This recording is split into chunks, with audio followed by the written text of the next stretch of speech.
नाही, मला निरीक्षक साहेबांनी आणि प्रवक्ते साहेब शिवाय प्रांतिकवरून काही फोन आले. कोणाचे कोण प्रांतिक प्रांतिकवरून कुठल्या चव्हाण पक्षाचे? असतील, आपल्या ह्याच पक्षाचे त्यांचे फोन आले, की थोडे दिवस तुम्ही वेट अँड वॉच करा. नक्कीच चांगला योग्य निर्णय होईल. तुम्ही जी सूचना मांडल्यात त्याच्याकडे पक्ष गांभीर्याने पाहत आहे, अशा त्यांच्याकडून फोन आलेला आहे. चिपळूणमधील शरद पवार गटाचे राष्ट्रीय तालुकाध्यक्ष मुरादभाई आडरेकर यांनी नुकताच त्यांच्या पदावर राजीनामा दिला. ते आपल्याबरोबर भाई काय सांगाल एकंदरीत? खरं तर या पक्षाचा मी तालुकाध्यक्षाचा राजीनामा नगरपालिकेच्या इलेक्शनच्याच वेळेला देणार होतो. ज्या वेळेला आमच्या सर्वसामान्य कार्यकर्ता कादीर मुकादम याच्या तिकिटाबाबत वरिष्ठ पातळीवरून निर्णय घेण्यात आला आणि त्यावेळी तत्कालीन निरीक्षक बबन कनावजे आणि जिल्हाध्यक्ष सुरेश शेठ बने यांनी वरिष्ठ पातळीवरून त्यांना ए बी फॉर्म देण्यासाठी थेट इम्तियाज मुकादम यांना आणून दिला आणि ही काहीशी बाब मला खटकलेली होती आणि त्या ज्येष्ठ कार्यकर्त्याला डावलण्यात आलं या गोष्टीची खंत होती. परंतु त्यावेळेला सन्माननीय रमेशभाई कदम आमचे नेते नगराध्यक्ष निवडणुकीला उभे होते आणि म्हणून त्यावेळी तो विषय मी टाळला. परंतु त्यानंतर अनेक वेळा तक्रारी करून देखील पक्षानं त्या बाबतीकडे गांभीर्याने पाहिलं नाही आणि अनेक प्रकारच्या होत असलेल्या चुका आणि सूचना ह्या त्यांनी मान्य केल्या नाहीत.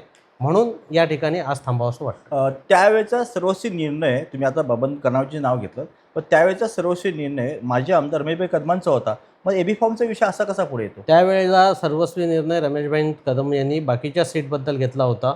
परंतु त्या सीटबाबत वरिष्ठ पातळीवरून तशा सूचना आल्याने भाईंनी देखील सन्माननीय लोकांपर्यंत हा विषय सांगितला होता की या कार्यकर्त्यांना मी डावलू शकत नाही. परंतु त्यांनी वरिष्ठ पातळीवरून अशा या पद्धतीनं कुरघोड्या केल्यामुळं या ठिकाणी भाईंना पण त्या ठिकाणी थांबवलं. म्हणजे सुरुवात तुमची नगरपालिके इलेक्शनपासून झालेली आहे. मग नेमकं कारण काय? नेमकं कारण हेच की स्थानिक लेवलला जो कार्यकर्ता काम करतो आणि वरिष्ठ पातळीवर ज्या काही सूचना दिल्या जातात ह्या योग्य प्रकारच्या नसतात आणि वरिष्ठ पातळीवर जे लोक सूचना देतात ते कागदावरच्या आणि प्रत्यक्षात प्रॅक्टिकली असलेल्या सूचना देत नाहीत, तर खोट्या बातम्या पुरवतात आणि त्यामुळे येथील पक्षाला जी गळती लागली आहे संपूर्ण कोकणामध्ये त्याचं मूळ कारण हे. तुमचं नेमकं बोट नेमकं कुणाकडे?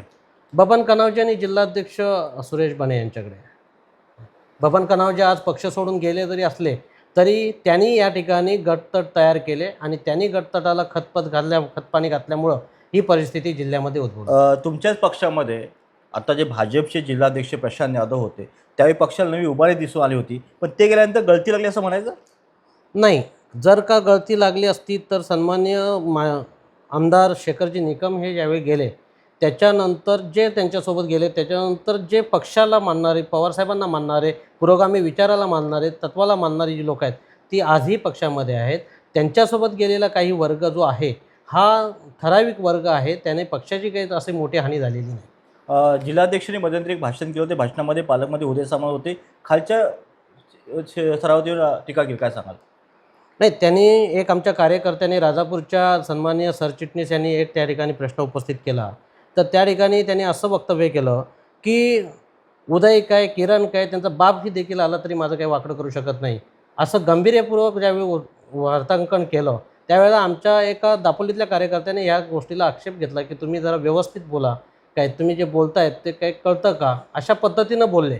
त्याच्यामुळे हे कुठेतरी बोलणं हे देखील आम्हाला योग्य वाटलं नाही. असंही म्हटलं जातं की पालकमध्ये उदय सामंत आणि तुमची जुनी मैत्री आहे आणि त्या जुन्या मैत्रीचं रूपांतर आता त्या पक्षामध्ये होणं, काय सांगाल? नाही, असं काही नाही. मैत्रीच्या ठिकाणी आहे, विचाराच्या ठिकाणी आहेत, तत्त्वाच्या ठिकाणी आहेत. व्यक्तिशः व्यक्ती काम करणारा आहे तो कधी कोणाला चांगला वाटतो. त्यांच्याकडून अपेक्षित असलेली कामं करून घेणं, लोकांच्या हिताची कामं करून घेणं ही आपली नैतिक जबाबदारी आहे असं मी समजतो. माजी आमदार रमेशभाई कदमांना पराभूत होण्यामागचं कारण म्हणजे थोडंफार अंशी मुरादभाईंकडे येते, काय सांगाल? माझ्याकडे कारण येतं हे हास्यास्पद गोष्ट आहे. परंतु पक्षाने घेतलेला निर्णय हा चुकीचा होता. त्या ठिकाणी इम्तियाज मुकादमांना जे तिकीट दिलं गेलं होतं त्या ठिकाणी कादीर मुकादमला जर तिकीट दिलं गेलं असतं तर 1 ते 4 वार्डामध्ये जे मताधिक्य सन्माननीय रमेशभाईंना जे अपेक्षित होतं त्या ठिकाणी ती घट आली नसती. कारण त्या ठिकाणी मुस्लिम बहुल मतदार आहे आणि तो मुस्लिम एक कॅन्डिडेट तळागाळातला कार्यकर्ता गेले 30 वर्षापासून अपेक्षित असलेला कार्यकर्ता ह्याला उपेक्षित राहावं लागलं. म्हणून त्याचा बॅड पॅच फार मोठ्या प्रमाणावर रमेशभाईंना झाला. जसा तुम्ही राजीनामा दिलात त्याच टायमाला तुम्हाला राष्ट्रवादी म्हणजे अजित पवार गटाकडून कोणाकोणी सुरू झाली, काय सांगाल? नाही, मला निरीक्षक साहेबांनी आणि प्रवक्ते साहेब शिवाय प्रांतिकवरून काही फोन आले. कोणाचे कोण प्रांतिक? प्रांतिकवरून चव्हाण कुठल्या पक्षाचे? असतील, आपल्या ह्याच पक्षाचे त्यांचे फोन आले की थोडे दिवस तुम्ही वेट अँड वॉच करा. नक्कीच चांगला योग्य निर्णय होईल. तुम्ही जी सूचना मांडल्यात त्याच्याकडे पक्ष गांभीर्याने पाहत आहे, अशा त्यांच्याकडून फोन आलेला आहे. राष्ट्रवादीकडून ऑफर वगैरे काय? नाही, राष्ट्रवादीकडून म्हणजे ऑफर अजित पवार गटाकडे? नाही, तिकडून ऑफर येण्याचा प्रश्नच येत नाही ना. जर का मला तिकडून ऑफर येण्याचा प्रश्न असता, तर मी सन्माननीय शेखर निकम साहेबांसोबतच राहिलो असतो. परंतु ज्या अर्थी ते भाजपसोबत ह्याच्यामध्ये समाविष्ट आहेत, त्या ठिकाणी आज आपण पाहत आहे संग्राम जगताप असतील, नितेश राणे असतील, महेश लांडगे असतील, यांची वक्तव्य आपण पाहत आहे, जी असंवैधानिक वक्तव्य आहेत आणि अशी वक्तव्य या पुरोगामी महाराष्ट्राला कदापि मान्य होणार नाहीत आणि ते मान्य देखील होत नाही. मधल्या काय काळामध्ये दबक्या आवाजात आपली चर्चा सुरू होती की आता मुरादभाई पण आपल्याकडे येतात, अशी पण चर्चा सुरू होती. आपल्याकडे म्हणजे कोणाकडे? राष्ट्रवादीकडे. नाही, असं होऊच शकत नाही ना. कसं आहे की जर का मी हा विचारच केला नाही, त्यावेळेला केला असता ना, परत कसा विचार करू शकतो? कोणता झेंडा हाती घेणार, कधी पण निर्णय होईल काय? नाही, या बाबतीत सर्व पक्षातील माझे जे सहकारी आहेत, ज्येष्ठ सहकारी आहेत, जुने सहकारी आहेत, शिवाय आणखी पक्षामध्ये तरुण वर्ग जो आहे, जो माझ्यासोबत होता, शिवाय विधानसभामध्ये ज्या लोकांनी मला चांगलं सहकार्य केलेलं आहे, त्या लोकांना विश्वासात घेऊन योग्य तो निर्णय घेऊ. त्यांचे कालपासून फोनाफोनी चालू आहे आणि योग्य तो निर्णय घेऊ. पर्याय उपलब्ध अनेक असताना देखील योग्य पर्याय निवडणं हे फार महत्त्वाचं. कधीपर्यंत हा निर्णय होईल? नाही, आता एवढ्या लवकर पण निर्णय घेणं काही अपेक्षित नाही आहे, कारण निवडणुका तर एवढ्यात नाही आहेत. परंतु योग्य निर्णय योग्य संधी आल्यावर घेऊ. योग्य निर्णय योग्य संधी आल्यानंतर आपण घेणार, पण कोणता झेंडा हाती घेणार हे अद्याप त्यांनी स्पष्ट केलं नाही. तुर्तास ते थांबतायत की अन्य पक्षात जातात हे पाहणं तितकेच गरजेचं आहे. कॅमेरामॅन साई शेखसह निसा शेख, नवराष्ट्र.